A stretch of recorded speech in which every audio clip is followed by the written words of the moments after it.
চট্টগ্রামের আনোয়ারা উপজেলায় এক কিশোরের সাহসিকতায় নালায় পড়ে যাওয়া একদিন বয়সী একটি বাছুরকে জীবিত উদ্ধার করা হয়েছে।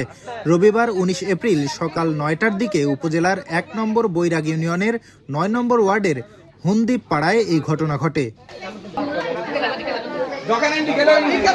এলাকাবাসী সূত্রে জানা যায়, স্থানীয় বাসিন্দা সাইফুলের গরুটি সম্প্রতি একটি বাছুর প্রসব করে। জন্মের মাত্র একদিনের মাথায় অসাবধানতা বশত বাছুরটি পাশের একটি নালায় পড়ে যায়। বাছুরটিকে উদ্ধারে এলাকাবাসী চেষ্টা চালালেও সংকীর্ণ ও ঝুঁকিপূর্ণ নালার কারণে তা সম্ভব হচ্ছিল না। প্রায় আধা ঘন্টা চেষ্টার পরও যখন বাছুরটিকে তোলা যাচ্ছিল না, তখন এগিয়ে আসে স্থানীয় কিশোর মোহাম্মদ তুহিন। কি হয়েছে, হয়তো বাচ্চাটা নালার ভিতরে ঢুকে গেছে, মানে বের হতে পারতেছে না। তখন আমি কি করছি, নালার ভিতরে চলে গেছে। তখন তো ও বেশিক্ষণ থাকছে আর বাঁচতে মনে হয় দেখছি। তখন এলাকাবাসী সহযোগিতা করে আমি এখান থেকে ঢুকেছি, বের করছি। এখান থেকে বের হতে পারতেছে না, ছিপ তো জায়গায় নালার ভিতরে। তো আমি বুঝতে চেষ্টা করতেছিলাম, মানে বের হচ্ছে না।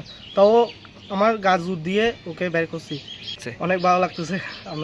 নিজের জীবনের ঝুঁকি নিয়ে সে নালার ভেতরে নেমে পড়ে এবং সবার সহায়তায় বাছুরটিকে নিরাপদে বাইরে তুলে আনে।